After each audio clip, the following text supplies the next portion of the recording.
എല്ലാ പ്രിയ വിദ്യാർത്ഥികൾക്കും വിദ്യാസാഗറിൻ്റെ ഓൺലൈൻ ക്ലാസ്സിലെ മറ്റൊരു അധ്യായത്തിലേക്ക് സ്വാഗതം. അപ്പോൾ ഇന്ന് നമ്മളിവിടെ പഠിക്കാൻ പോകുന്നത് 6ാം ക്ലാസ്സിലെ രണ്ടാമത്തെ യൂണിറ്റാണ്, സ്റ്റിൽ വി റൈസ്. രണ്ടാമത്തെ യൂണിറ്റിൻ്റെ പേരാണ് സ്റ്റിൽ വി റൈസ് എന്ന് വെച്ചാൽ എന്നിട്ടും ഞങ്ങൾ ഉയരുന്നു. അപ്പോൾ ഇതിലെ ആദ്യ പാഠഭാഗം എന്ന് പറയുന്നത് ഒരു സ്റ്റോറിയാണ്. നമ്മൾ കേട്ടിട്ടുള്ള തന്നെ സിൻഡ്രല്ല എന്ന് പറയുന്ന സ്റ്റോറിയാണ് ആദ്യത്തെ പാഠം. അപ്പോൾ അത് കുറച്ച് വലിയ സ്റ്റോറിയാണ്, കുറച്ച് സ്പീഡിന് പോയാലേ പറ്റത്തുള്ളൂ. അപ്പോൾ പാഠഭാഗം തുടങ്ങുന്നതിന് മുമ്പ് നമുക്കൊരു ന്യൂസ് പേപ്പർ റിപ്പോർട്ട് തന്നിട്ടുണ്ട്. അതെന്താണെന്ന് ജസ്റ്റ് ഒന്ന് നോക്കാം. നമുക്ക് ഫുള്ളൊന്നും വായിച്ചില്ലെങ്കിൽ കുഴപ്പമില്ല, ജസ്റ്റ് ഒന്ന് അറിഞ്ഞിരിക്കാനായിട്ട് ഒന്ന് നോക്കാം. അപ്പോൾ ന്യൂസ് പേപ്പറിൻ്റെ ഹെഡിങ് ഒന്ന് നോക്കി. 10-year-old girl dies of torture by step mother. അപ്പോൾ സ്റ്റെപ്പ് മദർ എന്ന് വെച്ചാൽ ഈ രണ്ടാനമ്മ, വളർത്തമ്മ എന്നൊക്കെയാണ് ഉദ്ദേശിക്കുന്നത് കേട്ടോ. അപ്പോൾ സ്റ്റെപ്പ് മദറിൻ്റെ ടോർച്ചർ കാരണം, സ്റ്റെപ്പ് മദറിൻ്റെ ക്രൂരതകൾ കാരണം ഒരു 10-year-old ഗേൾ ഡൈഡ്. അപ്പോൾ 10 വയസ്സുള്ള ഒരു പെൺകുട്ടി മരിച്ചു. ആ വാർത്തയാണ് അവിടെ കൊടുത്തേക്കണത്. അപ്പോൾ ആദ്യത്തെ കുറച്ച് മാത്രം നോക്കിക്കോ. നമുക്ക് എന്താണ് കാര്യം എന്നറിയാനായിട്ട് ആ ഫസ്റ്റ് പാരഗ്രാഫ് മാത്രം നോക്കിയാൽ മതി. ബാക്കി വേണമെന്നുള്ളവർ വായിച്ചു നോക്കിയാൽ മതി. നമുക്കിപ്പോൾ ഇതിൻ്റെ ആവശ്യമൊന്നും ഇല്ല, പെട്ടെന്ന് പോകാൻ വേണ്ടിയാണ്, സമയമില്ല, അതുകൊണ്ടാണ്. അപ്പോൾ വാർത്ത നോക്കാം. ലക്നൗ. അപ്പോൾ ലക്നൗവിലാണ് ഇത് നടന്നത്. A 10-year-old girl surrendered to death at the medical college hospital here on Thursday on being tortured by her step mother. അപ്പോൾ എ 10-year-old ഗേൾ, അപ്പോൾ 10 വയസ്സായ പെൺകുട്ടി സറണ്ടേർഡ് ടു ഡെത്ത്, അപ്പോൾ മരണത്തിന് കീഴടങ്ങി. എവിടെ? At the medical college hospital here. അപ്പോൾ ലക്നൗവിലുള്ള medical college ഹോസ്പിറ്റലിൽ 10 വയസ്സായ ഒരു പെൺകുട്ടി മരണത്തിന് കീഴടങ്ങി. On being tortured by her step mother. രണ്ടാനമ്മയുടെ ക്രൂരതകൾ കാരണം, അവരെ ടോർച്ചർ കാരണം ഈ പെൺകുട്ടി മരിച്ചു. അപ്പോൾ ആ വാർത്തയാണ് കൊടുത്തേക്കണം. നമുക്ക് ബാക്കി നോക്കിയില്ലെങ്കിൽ കുഴപ്പമില്ല. അതിൻ്റെ താഴെയുള്ള ക്വസ്റ്റ്യൻസ് ഒന്ന് പെട്ടെന്ന് നോക്കിക്കോളൂ. What is the news report about? അപ്പോൾ ന്യൂസ് റിപ്പോർട്ട് എന്തിനെക്കുറിച്ചാണ് പറയണത്? 10 വയസ്സായ ഒരു പെൺകുട്ടിയുടെ മരണത്തെക്കുറിച്ചാണ് പറയണത്. The news paper report is about the death of A 10-year-old girl. അങ്ങനെ പറഞ്ഞാൽ മതി. ഇനി B question. What is the reason for the girl's death? ആ പെൺകുട്ടിയുടെ ഡെത്തിൻ്റെ എന്തുവാണ് ചോദിച്ചേക്കണത്? റീസൺ, കാരണം എന്തുമായിരുന്നു? കാരണം നമുക്ക് ഇത്ര വായിച്ചാൽ തന്നെ മനസ്സിലാവും. എന്തുവാണ്? ടോർച്ചർ. സ്റ്റെപ്പ് മദറിൻ്റെ torture by her step mother is the reason for the girl's death. Sentence ആക്കി വേണമെങ്കിൽ അങ്ങനെ പറയാം കേട്ടോ. അപ്പോൾ സ്റ്റെപ്പ് മദറിൻ്റെ ടോർച്ചർ കാരണമാണ് പെൺകുട്ടി മരിച്ചത്. What would you do if such a thing happened in your locality? നിങ്ങളുടെ ലൊക്കാലിറ്റിയിലാണ് ഇങ്ങനൊരു സംഭവം നടക്കുന്നെങ്കിൽ നിങ്ങൾ എന്ത് ചെയ്യും? അത് നിങ്ങളോടുള്ള ക്വസ്റ്റ്യനാണ്. Have you ever come across such incidents in your life? നിങ്ങൾക്ക് എപ്പോഴെങ്കിലും ഇതേപോലെ ഒരവസ്ഥ ഉണ്ടായിട്ടുണ്ടോ? അപ്പോൾ ഉണ്ടെങ്കിൽ ഉണ്ട്, ഇല്ലെങ്കിൽ ഇല്ല, അതാണ് എഴുതാനുള്ള കേട്ടാ. അപ്പോൾ നമുക്കിവിടെയൊന്നും അത്ര പ്രശ്നമൊന്നുമില്ല. ഈ കുട്ടികളുടെ അടുത്ത് അത്ര ക്രൂരതയൊന്നും ആരും കാണിക്കാറില്ല. അതെന്തുമായാലും നമ്മുടെ പാഠഭാഗം തുടങ്ങുന്നതിന് മുമ്പ് കൊടുത്തേക്കുന്ന ഒരു ന്യൂസ് പേപ്പർ റിപ്പോർട്ടാണ്.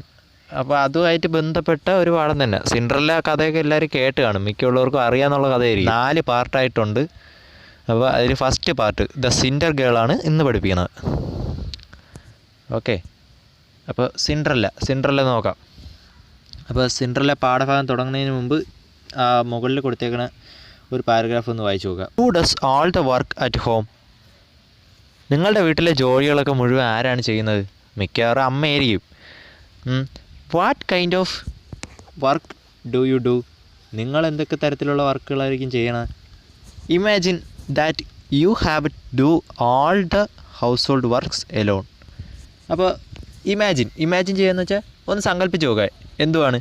That you have to do all the household work alone. നിങ്ങൾ ആ വീട്ടിലെ എല്ലാ പണികളും ഒറ്റയ്ക്ക് ചെയ്യുന്നതായിട്ട് ഒന്ന് വിചാരിച്ച് നോക്കുക. നിങ്ങളുടെ വീട്ടിലെ എല്ലാ പണിയും നിങ്ങളാണ് ഒറ്റയ്ക്ക് ചെയ്യണത് എന്നൊന്ന് വിചാരിച്ച് നോക്കൂ. How will it be? അപ്പോൾ അതെങ്ങനെയായിരിക്കും? Or try to think of such a girl. അല്ലെങ്കിൽ അങ്ങനെ വേണ്ട, നിങ്ങൾ അങ്ങനെയുള്ളൊരു പെൺകുട്ടിയെക്കുറിച്ച് വിചാരിക്കുക. ഒരു വീട്ടിലെ എല്ലാ ജോലിയും ചെയ്യുന്നു. Who does all the domestic work without having proper food, clothing etcetera. അപ്പോൾ ആവശ്യത്തിന് ഭക്ഷണമോ വസ്ത്രമോ ഒന്നും കിട്ടാതെ വീട്ടുജോലികൾ മുഴുവൻ ഒറ്റയ്ക്ക് ചെയ്യേണ്ടി വരുന്ന ഒരു പെൺകുട്ടിയെക്കുറിച്ചൊന്ന് ചിന്തിച്ച് നോക്കൂ എന്നാണ് പറഞ്ഞേക്കണത്. അങ്ങനെയുള്ളൊരു പെൺകുട്ടിയുടെ കഥയാണ് ഇനിയിപ്പോൾ നമ്മൾ പഠിക്കാൻ പോകണം. Read the story of such a girl. അപ്പോൾ അത് തന്നെ, അതേപോലെ ഒരു വീട്ടിലെ എല്ലാ ജോലികളും ഒറ്റയ്ക്ക് ചെയ്യേണ്ടി വന്ന, ആവശ്യത്തിന് ഭക്ഷണമോ വസ്ത്രമോ ഒന്നും കിട്ടാതെ ഇത്രയും ക്രൂരമായിട്ട് അവളെ കൊണ്ട് പണിയെടുപ്പിക്കുന്ന ഒരു രണ്ടാനമ്മയുടെയും ആ പെൺകുട്ടിയുടെയും ഒക്കെ കഥയാണ് നമ്മളിനി പഠിക്കാൻ പോകുന്നത്. അപ്പോൾ തുടങ്ങാം. സിൻഡറല്ല നോക്കിക്കോളൂ. First part, the cinder girl. Cinder എന്ന് പറയുന്ന വാക്കിൻ്റെ അർത്ഥം എന്തുവാണ്? സിൻഡർ എന്ന് വെച്ചാൽ ചാരം എന്നാണ് കേട്ടോ. ചാരം നമ്മൾ അടുപ്പിൽ നിന്നൊക്കെ എടുക്കൂലേ, ആ ചാരം തന്നെ. അപ്പോൾ ചാരം. അപ്പോൾ ദ സിൻഡർ ഗേൾ എന്ന് വെച്ചാൽ ചാരം പുരണ്ട പെൺകുട്ടി. നോക്കിക്കോ എന്തിനായിരിക്കും അങ്ങനെ പറയുന്നത്. അപ്പോൾ കഥ തുടങ്ങുകയാണ്. എല്ലാ കഥയും തുടങ്ങുന്ന പോലെ തന്നെ നമ്മുടെ സിൻഡറിലെയും തുടങ്ങുകയാണ്. Once upon a time there was a rich man who lived happily with his wife and daughter. അപ്പോൾ എല്ലാ കഥയും തുടങ്ങുന്ന പോലെ തന്നെ ആദ്യം തുടങ്ങിയേക്കുന്നു. വൺസ് അപ്പോൺ എ ടൈം എന്ന് വെച്ചാൽ പണ്ട് അല്ലെങ്കിൽ ഒരു കാലത്ത് there was a rich man who lived happily with his wife and daughter. There was a rich man, ധനികനായ ഒരാൾ, who lived happily with his wife and daughter. അയാളുടെ ഭാര്യയും മകളുമൊത്ത് സന്തോഷത്തോടെ ജീവിച്ചു വരികയായിരുന്നു. അപ്പോൾ പണ്ട് ഒരാൾ, ഒരു നല്ല ധനികനായിട്ടുള്ള ഒരാൾ, റിച്ച് ആയിട്ടുള്ള ഒരാൾ അയാളുടെ ഭാര്യയും മോളുമായിട്ട് സന്തോഷത്തോടെ ജീവിച്ചു വരികയായിരുന്നു. വൺ ഡേ, ഒരു ദിവസം, ഹിസ് വൈഫ് ഫെൽ സിക്ക്. അപ്പോൾ പെട്ടെന്ന് ഒരു ദിവസം വൈഫിന് എന്തോ രോഗം ബാധിച്ച് കിടപ്പിലായി. കേട്ടാ, one day his wife fell sick. അപ്പോൾ പെട്ടെന്നൊരു ദിവസം അയാളുടെ വൈഫ് എന്തോ രോഗം ബാധിച്ച് കിടപ്പിലായി. When she felt that her end was drawing near, she called her only daughter near and said. അപ്പോൾ when she felt that her end was drawing near. അപ്പോൾ വെൻ ഷീ ഫെൽറ്റ് ദാറ്റ് എന്ന് വെച്ചാൽ എപ്പോഴാണോ അവർക്ക് തോന്നിയത്, ആർക്ക്, ഈ വയ്യാതായി കിടക്കുന്ന ആ ധനികൻ്റെ ഭാര്യയ്ക്ക് തോന്നിയത് എന്തെന്ന്, her end was drawing near, അവളുടെ എൻഡെന്ന് വെച്ചാൽ അവസാനം, അവൾ ഏകദേശം മരിക്കാറായി എന്ന് തോന്നിയ ആ സമയത്ത് എന്ത് ചെയ്തു? She called her only daughter. അപ്പോൾ ആദ്യം പറഞ്ഞല്ലോ, ഒരു മോളും ഒരു ധനികനായ ആളും അയാളെ ഭാര്യയും മോളുമാണ് അവിടെ ജീവിച്ചിരുന്നതെന്ന്. അപ്പോൾ ആ ഭാര്യ എന്തോന്ന് ചെയ്തു? Called her only daughter near her. അപ്പോൾ തൻ്റെ ഒരേ ഒരു മോളെ അടുത്തോട്ട് വിളിച്ചു മരിക്കാറായി കിടന്നപ്പം. ആൻഡ് സെഡ്, എന്നിട്ട് പറഞ്ഞു. എന്തു പറഞ്ഞു? Dear child, be good and pious and God will always take care of you. എന്നിട്ട് ഈ മരണക്കിടക്കയിൽ കിടന്ന് ഉപദേശങ്ങൾ കൊടുക്കുകയാണ് മോക്ക്. കേട്ടാ? ഡിയർ ചൈൽഡ്, എൻ്റെ മോളെ, പ്രിയപ്പെട്ട മോളെ, B good and പിയസ്.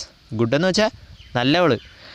B good, നീ നല്ലവളും, പിന്നെ ആൻഡ് പയസ് എന്ന് വെച്ചാൽ ഈശ്വരഭക്തി ഉള്ളത്. കേട്ടാ?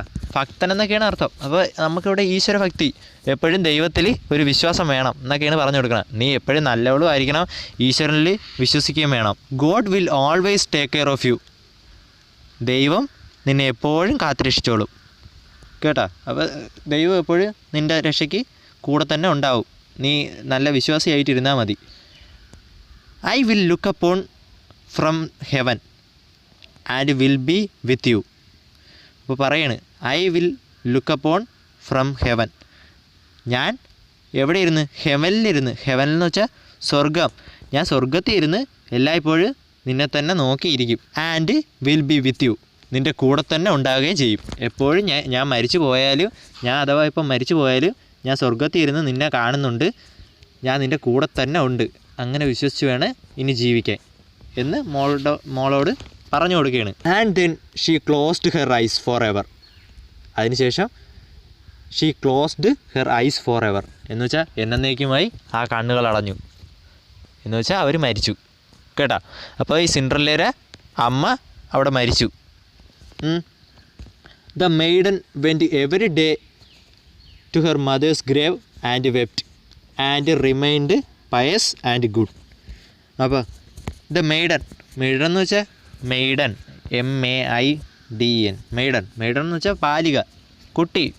അപ്പോൾ ഈ കുട്ടി ആര്? നമ്മളെ Cinderella went every day to her mother's grave. എല്ലാ ദിവസവും എങ്ങോട്ട് പോകും? Every day to her mother's grave, അമ്മയുടെ ഗ്രേവ് എന്ന് വെച്ചാൽ കുഴിമാടം അല്ലെങ്കിൽ കല്ലറ, ശവക്കല്ലറ. അപ്പോൾ കല്ലറയ്ക്ക് അടുത്ത് പോയിരുന്നിട്ട് ഇങ്ങനെ ആൻഡ് വെപ്റ്റ് ചെയ്യുകയെന്ന് വെച്ചാൽ കരയുക. എന്നും കുഴിമാടത്തിൻ്റെ അടുത്തൊക്കെ പോയിരുന്ന് അമ്മയുടെ സങ്കടങ്ങളൊക്കെ പറഞ്ഞ് ഇരുന്ന് കരച്ചിലാണ്. And remind pious and good. അപ്പോൾ അമ്മ പറഞ്ഞ വാക്കും പാലിച്ച് എന്ത് ചെയ്ത്? എല്ലായ്പ്പോഴും അവൾ എന്തോന്നായിരുന്നു? പയസ് ആൻഡ് ഗുഡ് എന്ന് വെച്ചാൽ ഈശ്വരഭക്തി ഉള്ളവളും നല്ലവളുമായിട്ട് തന്നെ ഇരുന്നു. വേറെ തെറ്റുകുറ്റങ്ങളൊന്നും ചെയ്തില്ല. അമ്മയുടെ അവസാനത്തെ വാക്കുകൾ പോലെ തന്നെ അവളൊരു നല്ല കുട്ടിയായിട്ട് ജീവിച്ചു.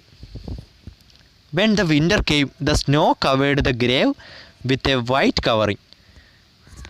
അപ്പോൾ when the winter came, അപ്പോൾ വിൻ്റർ വന്നപ്പോൾ, വിൻ്റർ എന്ന് വെച്ചാൽ ശൈത്യകാലം, മഞ്ഞ് വീണ സമയം. അപ്പോൾ വിൻ്റർ സീസൺ വന്നപ്പോൾ എന്തോന്ന്? The snow covered the grave with white covering.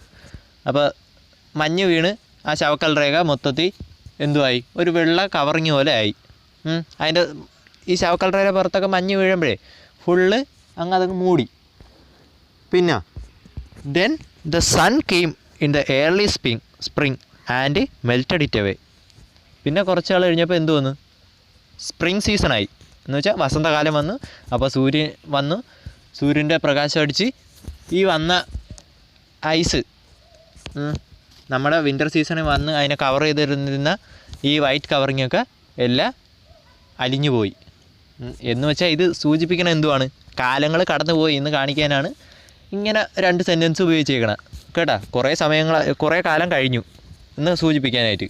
അപ്പോൾ മഞ്ഞുകാലം കഴിഞ്ഞു, ശൈത്യകാലം കഴിഞ്ഞു എന്നിങ്ങനെ പറഞ്ഞേക്കാണ്. അപ്പോൾ കുറച്ച് നാൾ കഴിഞ്ഞു. അപ്പോൾ സിൻഡ്രല്ലയുടെ അമ്മ മരിച്ച് കുറച്ച് നാൾ കഴിഞ്ഞു.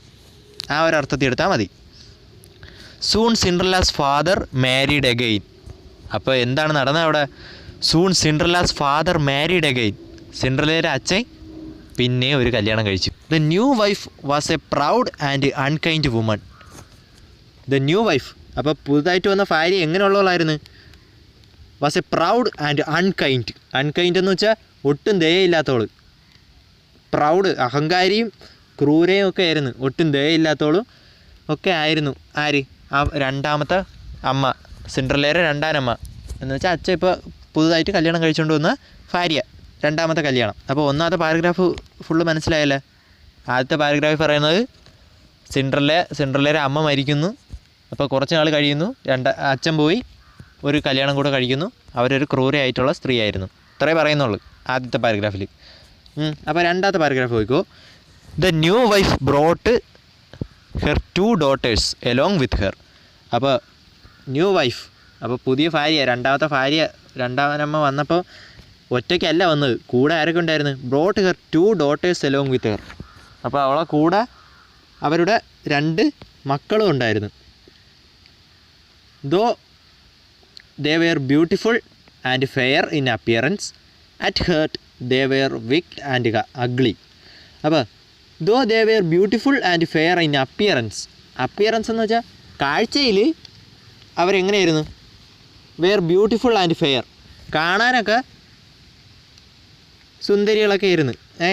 കാണാൻ വേറെ കുഴപ്പമൊന്നുമില്ല, നല്ല ഭംഗിയുള്ളവരൊക്കെ ആയിരുന്നു. പക്ഷേ അറ്റ് ഹേർട്ട്, പക്ഷേ ഉള്ളിൻ്റെ ഉള്ളിൽ അല്ലെങ്കിൽ ഹൃദയത്തിൽ അവരെങ്ങനെയുള്ളവരായിരുന്നു? They were wicked and ugly. Wicked എന്ന് വെച്ചാൽ ക്രൂര. വിക്ഡ് എന്ന വാക്കിൻ്റെ അർത്ഥം ക്രൂര എന്നാണ്. അഗ്ലി എന്ന് വെച്ചാൽ വിരൂപ. അപ്പോൾ മനസ്സിൻ്റെ അകത്ത്, ഉള്ളിൻ്റെ ഉള്ളിൽ അവരെങ്ങനെയുള്ളവരായിരുന്നു?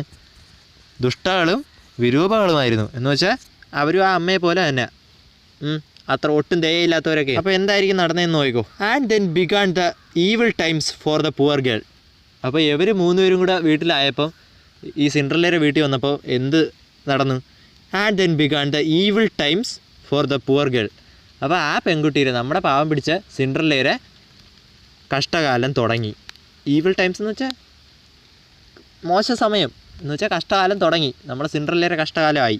Is the stupid creature to sit in the same room with us asked they. അപ്പോൾ അവർ ചോദിക്കുന്നത് എന്തൊക്കെയാണ്? ഈസ് ദ സ്റ്റുപ്പിഡ് ക്രീച്ചർ, സിൻഡ്രല്ലയാണ് പറയണത്, ഈ വൃത്തികെട്ട ജന്തു to sit in the same room with us, നമ്മളുടെ ഒരേ റൂമിലിരിക്കാൻ, അതൊക്കെ മോശമല്ലേ എന്നൊക്കെയാണ് അവർ പറയണത്. ഇത്രയും വൃത്തികെട്ട ജന്തു എന്ന് ആരെയാണ് പറയണത്? ഇപ്പോൾ സിൻഡ്രല്ലയാണ് പറയണത്. സിൻഡ്രല്ലയുടെ വീട്ടിൽ കയറി നിന്നിട്ടാണ് ഈ ഭരണം കേട്ടോ. അപ്പോൾ സിൻഡ്രല്ലയുടെ അച്ഛൻ ഒന്നും പറയത്തില്ലായിരിക്കും, അതാണ്. അപ്പോൾ ഇവർ പറയാണ് എന്തുവാണ്? ഈസ് ദ സ്റ്റുപ്പിഡ് ക്രീച്ചർ, ഈ വൃത്തികെട്ട ജന്തുവിനെ നമ്മളെ കൂടെ ഇരുത്തണോ? അവർക്ക് അങ്ങനെയൊക്കെയാണ് തോന്നണത്. സിൻഡ്രല്ലയ്ക്ക് അപ്പോൾ അവിടെ ഒരു വിലയില്ല, ആ വീട്ടിൽ ഒരു വിലയും കിട്ടുന്നില്ല. Those who eat food must earn it. ഇപ്പോൾ പറയാണ് ദോസ് ഹൂ ഈറ്റ് ഫുഡ്, ആഹാരം കഴിക്കുന്നവർ മസ്റ്റ് ഏൺ ഇറ്റ്, അതിനുള്ള വക സമ്പാദിക്കുക ഇവിടെ വേണം കേട്ടോ. ഇവിടെ സ്വന്തമായിട്ട് സമ്പാദിച്ച് പണിയെടുത്ത് വേണം ഇവിടെ കഴിക്കാൻ. നീ വല്ല ജോലിയൊക്കെ ചെയ്താൽ നിനക്ക് ഇവിടെ നിന്ന് ഫുഡൊക്കെ തരാം എന്നാണ് ഉദ്ദേശിക്കുന്നത് കേട്ടോ. ഇവിടുത്തെ ജോലി മൊത്തം നോക്കിയാൽ നിനക്ക് ഇവിടെ നിന്ന് ഫുഡുള്ളൂ, അല്ലാതെ ചുമ്മാ ഇരുന്ന് തിന്നാന്ന് വിചാരിക്കേണ്ട എന്ന് ആര് പറയണ്? ഈ പുതിയ പിള്ളേർ ആരുടെ? സിൻഡ്രല്ലയുടെ പറയുന്നു. She is nothing but A kitchen made, നീ ഇവിടുത്തെ വെറും ഒരു അടുക്കളക്കാരി മാത്രമാണ്. കിച്ചൺ മെയ്ഡ് എന്ന് വെച്ചാൽ അടുക്കള ജോലിക്കാരി. അപ്പോൾ അടുക്കളക്കാരി മാത്രമാണ് നീ, അല്ലാതെ നിനക്കിവിടെ വേറെ അവകാശവും വേറെ ഒരു വിലയില്ല കേട്ടോ. അപ്പോൾ സിൻഡ്രല്ലയെ മൊത്തത്തിൽ ഇവരങ്ങ് ഒരു അടുക്കളക്കാരിയാക്കി മാറ്റി, അവിടുത്തെ വീട്ടിലെ ജോലികൾ ചെയ്യാനുള്ള ഒരാളാക്കി മാറ്റി.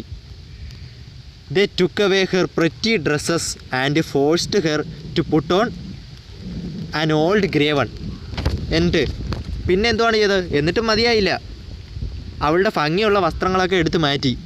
They took away her pretty dresses, അവളുടെ ഭംഗി ഉണ്ടായിരുന്ന നല്ല ഡ്രസ്സുകളൊക്കെ പിടിച്ച് മേടിച്ച്. And forced her to put on an old grey one, എന്നിട്ട് ഒരു നരച്ച വസ്ത്രവും കൊടുത്ത്, നരച്ച ഒരു തുണിയും കൊടുത്ത്, അത് ഇട്ടാൽ മതി എന്ന് പറഞ്ഞു. നല്ല തുണി പോലും കൊടുത്തില്ല. They also gave her wooden shoes to wear, എന്നിട്ട് പിന്നെ എന്ത് ചെയ്ത്? തടി കൊണ്ടുള്ള മെതിയടികളും കൊടുത്തു അവൾക്ക് ധരിക്കാനായിട്ട്. വുഡൻ ഷൂസ് എന്ന് വെച്ചാൽ തടി കൊണ്ടുള്ളത്. അപ്പോൾ പരിപരുക്കനായിട്ടുള്ള, അവളെ കാലൊക്കെ ഇപ്പോൾ അത് കിട്ട് വേദനയ്ക്കായിരിക്കും. എങ്കിലും അവൾക്ക് വേറെ ഒന്നുമില്ല, വേറെ ഒരു സൗകര്യമില്ല, നല്ല ഡ്രസ്സില്ല, നല്ല ചെരുപ്പില്ല, മൊത്തത്തിൽ അടിമ എന്ന് പറയാൻ പറ്റില്ല, അതിൻ്റെ കാട്ടി അപ്പുറം കേട്ടാ. അവളെ സ്വന്തം വീട്ടിൽ ഇങ്ങനെ ഒരു ജോലിക്കാരിയായിട്ട് കഴിയേണ്ട അവസ്ഥയാണ് ആർക്ക്? സിൻഡ്രല്ലയ്ക്ക്. ഇപ്പോൾ ബാക്കി നോക്കിക്കോ. The step sisters laughed at her and send her to the kitchen. അപ്പോൾ സ്റ്റെപ്പ് സിസ്റ്റേഴ്സ് നമ്മുടെ ഈ രണ്ടാനമ്മേരെ രണ്ട് മക്കളും ലാഫ്ഡ് അറ്റ് ഹെർ, അവളെ നോക്കി പരിഹസിച്ച്, and send her to the kitchen, എന്നിട്ട് അവളെ എങ്ങോട്ട് അയച്ച്? Send her to the kitchen, അവളെ അടുക്കളയിലോട്ട് അയച്ച്. അവളെ ജീവിതം ഫുള്ള് ഇനിയിപ്പോൾ അടുക്കളയിൽ തന്നെ. There she was made to do heavy work from morning to night. There she was made to do heavy work. അപ്പോൾ അവൾക്ക് എന്തുമായിരുന്നു ജോലി? ഭാരിച്ച ജോലികളായിരുന്നു. ഹെവി വർക്ക് എന്ന് പറയുമ്പോൾ ഭാരിച്ച ജോലി എന്ന് വെച്ചാൽ വലിയ ജോലികൾ മൊത്തം. ഫ്രം മോർണിംഗ് ടു നൈറ്റ്, രാവിലെ തൊട്ട് രാത്രി വരെയും ജോലിയോട് ജോലി തന്നെ. Get up early in the morning, എന്തൊക്കെയായിരുന്നു അവിടുത്തെ ജോലികൾ? അതിരാവിലെ എണീക്കണം, get up early in the morning, അതിരാവിലെ എഴുന്നേൽക്കണം. ഡ്രോ ദ വാട്ടർ, വെള്ളം കോരണം. പിന്നെ make the fire and cook and wash. അപ്പോൾ വെള്ളം കോരണം, ആഹാരം പാകം ചെയ്യണം, വസ്ത്രം അലക്കണം, ഇതൊക്കെയായിരുന്നു ആരെ ജോലി? നമ്മുടെ സിൻഡ്രല്ലയുടെ അവിടുത്തെ ജോലികൾ. In the evenings she was quite tired after the days hard work. അപ്പോൾ ഇൻ ദ ഈവനിങ്സ്, വൈകുന്നേരം ആകുമ്പോഴത്തേക്കും എന്തുവാണ്? She was quite tired after the days hard work. അപ്പോൾ വൈകുന്നേരം ആകുമ്പോഴത്തേക്കും അന്നത്തെ ദിവസത്തെ ആ ഒരു ദിവസത്തെ വർക്കിൽ അത്രയും നേരം ചെയ്തതിൻ്റെ ക്ഷീണത്തിൽ നല്ല ടയേർഡായിരിക്കും, നല്ല ക്ഷീണിതയായിരിക്കും ആര്? സിൻഡ്രല്ല. ഇത്രയും ജോലി ചെയ്തിട്ട് ക്ഷീണിച്ചായിരിക്കും കിടക്കുന്നത്. As she had no bed to lie upon. അപ്പോൾ അവൾക്ക് അവിടെ കിടക്കാനായിട്ട് ബെഡൊക്കെ ഉണ്ടോ? ഇല്ലല്ല. അപ്പോൾ ബെഡൊന്നും ഇല്ലാത്തതുകൊണ്ട് തന്നെ, കിടക്കാൻ ഒരു സ്ഥലം ഇല്ലാത്തതുകൊണ്ട് തന്നെ ഇതൊന്നും ഇത് she had to rest on the hearth among the cinders. അപ്പോൾ ഹേർത്ത് എന്ന് പറയുമ്പോൾ she had to rest on the hearth എന്ന് വേണം വായിക്കാം കേട്ടോ. ഹെർത്ത് എന്ന് വെച്ചാൽ അടുപ്പ്, നമ്മളെ വീട്ടിലേക്ക് അടുപ്പില്ലേ, അപ്പോൾ അടുപ്പിൻ്റെ സൈഡിൽ എന്ന് വെച്ചാൽ അടുക്കളയിൽ തന്നെ, അടുക്കളയിൽ ഈ അടുപ്പിൻ്റെ അടുത്ത് വേണം കിടന്നുറങ്ങാനായിട്ട്. എമംഗ് ദ സിൻഡേഴ്സ്, അവിടെ ആകുമ്പോൾ മൊത്തം എന്തുവാണ്, ചാരമൊക്കെ ഇല്ലേ, അടുപ്പിൻ്റെ സൈഡൊക്കെ ആകുമ്പോൾ ഫുള്ള് ചാരവും അതും ഇതൊക്കെ ഇല്ലേ, അപ്പോൾ ആ ചാരത്തിൽ വേണം ആർക്ക് കിടന്നുറങ്ങാൻ, നമ്മുടെ സിൻഡ്രല്ലയ്ക്ക് കിടന്നുറങ്ങാനായിട്ട്. She always looked dusty and dirty. She always looked dusty and dirty. അവൾ എപ്പോഴും എങ്ങനെ കാണപ്പെട്ട്, ഡസ്റ്റി എന്ന് വെച്ചാൽ മൊത്തം പൊടി അടിച്ച്, എന്ന് വെച്ചാൽ ഈ ചാരത്തിലല്ലേ കിടക്കണം, അപ്പോൾ ഈ ചാരത്തിൻ്റെ മൊത്തം പൊടിയും പുറത്തായി, പിന്നെ അതിൻ്റെ ഡേർട്ടി വൃത്തിഹീനയുമായിട്ട് കാണപ്പെട്ടു. കാരണം ഇത്രയും അഴുക്ക ഡ്രസ്സ് വിട്ട് പിന്നെ ഈ ചാരവും കൂടെയൊക്കെ ആകുമ്പോൾ കണ്ടാൽ തന്നെ എല്ലാവർക്കും ഒരുമാതിരി തോന്നും. അപ്പോൾ ആ ഒരു രൂപത്തിലായി ആര്, Cinderella. She slept in the cinders. അപ്പോൾ ഈ സിൻഡറിൻ്റെ ഇടയിൽ കിടക്കുന്നതുകൊണ്ട് തന്നെ മൊത്തം ഇങ്ങനെ ഒരുമാതിരി ഒരു വൃത്തികെട്ട രൂപമായി ആര്, നമ്മുടെ Cinderella. So they named her Cinderella. അപ്പോൾ ഈ സിൻഡറിൻ്റെ ഇടയിൽ കിടക്കുന്നതുകൊണ്ട് തന്നെ ഈ ചാരത്തിൽ കിടക്കുന്നോളെ സിൻഡറിൻ്റെ ഇടയിൽ കിടക്കുന്നോളായതുകൊണ്ട് എന്തെന്ന് വിളിച്ചു, അവളുടെ പേര് സിൻഡ്രല്ല എന്ന് വിളിക്കാൻ തുടങ്ങി. അപ്പോൾ രണ്ടാമത്തെ ഈ വലിയൊരു പാരഗ്രാഫിൽ നമ്മൾ പറഞ്ഞത് എന്തുവാണ്, ആ രണ്ടാനമ്മയും മക്കളും കൂടെ ആ വീട്ടിലോട്ട് വന്നു, പിന്നെ അതിനുശേഷം അവർ ആ സിൻഡ്രല്ലയുടെ അടുത്ത് ചെയ്യുന്ന ക്രൂരതകൾ ഒക്കെയാണ് പറഞ്ഞത്. അവൾക്ക് നല്ല ഡ്രസ്സ് കൊടുത്തില്ല, പിന്നെ ചെരുപ്പ് പോലും കൊടുത്തില്ല. അവളുടെ നല്ല ഡ്രസ്സൊക്കെ പിടിച്ച് മേടിച്ചിട്ട് അവളെ എന്തോന്ന് വെറും ഒരു അടുക്കള ജോലിക്കാരി മാത്രമായിട്ട് പരിഗണിച്ച്. അപ്പോൾ അതാണ് നമ്മുടെ ആ രണ്ടാമത്തെ പാരഗ്രാഫിൽ പറയണം. അപ്പോൾ ഈ സിൻഡറിൻ്റെ അടുത്ത് കിടന്ന് ഉറങ്ങേണ്ടി വന്നതുകൊണ്ട് തന്നെ ഈ ചാരത്തിൻ്റെ അടുത്ത് കിടന്ന് ഉറങ്ങുന്നവളായതുകൊണ്ട് അവൾ എന്തെന്ന് വിളിച്ചു, സിൻഡ്രല്ല എന്ന് വിളിക്കാൻ തുടങ്ങി കേട്ടോ. അപ്പോൾ അത്രയും മനസ്സിലായില്ല. അതാണ് ഫസ്റ്റ് പാർട്ട്. ഇനിയിപ്പോൾ രണ്ടാമത്തെ പാർട്ട് ദ മാജിക് ബിഗിൻസ്, അതിനി അടുത്ത ക്ലാസ്സിൽ നമുക്ക് പഠിക്കാം, പേജ് നമ്പർ 43 അപ്പോൾ ഇത് ഇത്ര വായിച്ച് നോക്കി, പാഠഭാഗം വായിച്ച് നോക്കി. ഇത്തിരി കുറച്ച് സ്പീഡിലാണ് പറഞ്ഞു പോയത്, കാരണം കുറച്ച് വലിയ പാഠമാണിത്. അപ്പോൾ വായിച്ച് നോക്കിയിട്ട് എന്തെങ്കിലും സംശയങ്ങളുണ്ടെങ്കിൽ ചോദിക്കാം. ഈ സൈഡ് വർക്ക് എല്ലാം ഒന്ന് ചെയ്ത് നോക്കുക, സംശയങ്ങളുണ്ടെങ്കിൽ ചോദിക്കുക കേട്ടോ. നന്ദി.